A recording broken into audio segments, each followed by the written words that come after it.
7:33 right now, and one of the city's worst landlords could be extradited from California, where he's currently living, after a judge in New York issued a warrant for his arrest. The courts are taking unprecedented steps to crack down on bad landlords, and here to tell us more about that is the Commissioner of the Department of Housing Preservation and Development.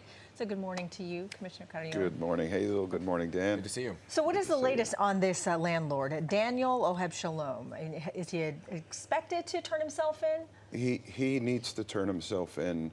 We are working with the New York City Sheriff's Office and the LA County Sheriff. Because he's there. Because he lives in California. He's an absentee landlord. He is, as you said, one of the worst. In fact, the city's worst. He tops the list of 100. And this is not the first time he's topped the list. He does not care about his tenants. He demonstrates total disregard for our agency and for the courts. And you know what? The judge had enough. We asked the judge, this man needs to be jailed. He needs to be arrested. He needs to be brought to justice. He is abusing these tenants. You're talking about 2 apartment buildings out of many that he owns.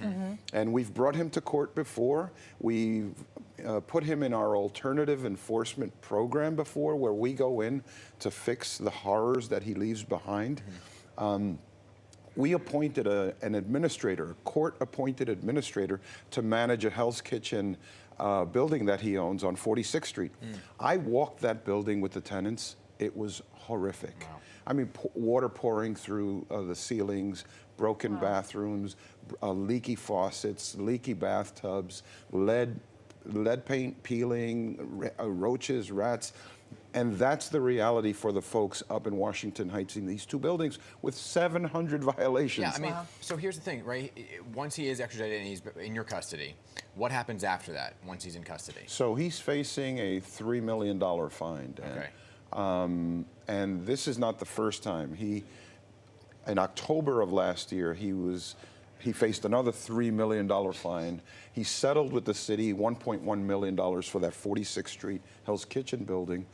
But once he's held here, he's going to have to essentially fix the buildings. Yeah. And the judge is going to hold him to that. We're going to hold him to that.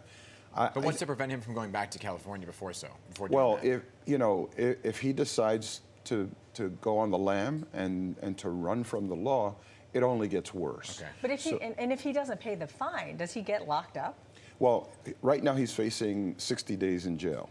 And I love the idea, on behalf of the tenants who are really just so angry and deserve so much better, that this guy would sit in Rikers Island, one of the ugliest jails that we want to close our Rikers Island, because, you know, it's been broken for a long time.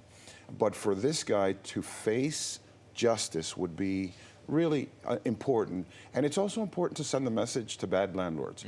I will say, look, as a city housing commissioner, the majority of landlords, we have 2 million apartments in New York City, approximately.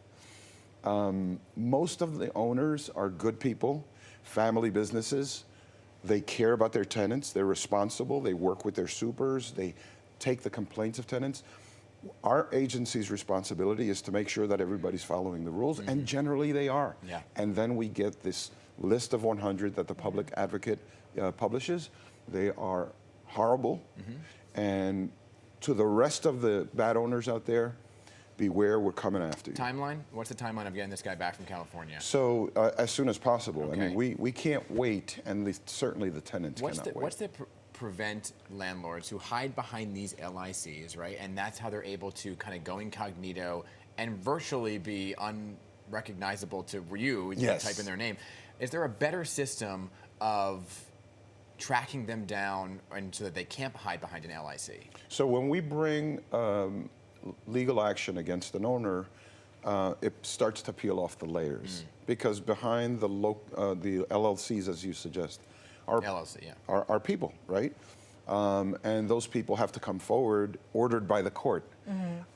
It takes time. I want to tell New Yorkers, look, file complaints with 311. If your landlord is terrible, if you're living with conditions that are really horrible, and just bad conditions. Look, you're supposed to have heat and hot water all year round. Basic. Let alone some basic safety. Call 311 because we need to document the record and bring it to court. Because that's just the issue, though, for the folks that are watching that maybe have a bad landlord. What is the recourse? I mean, they're just sitting there and waiting for something to be done, and then have to live in these conditions. It's horrible. It frustrates all of us. We have an army of inspectors that are amazing.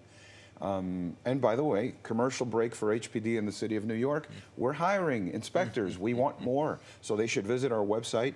And it's a great job, great benefits. We need good New Yorkers to take care of fellow New Yorkers. And if they can help us build the army of people that go out there and ensure the safety of tenants in New York City, that would be a great thing.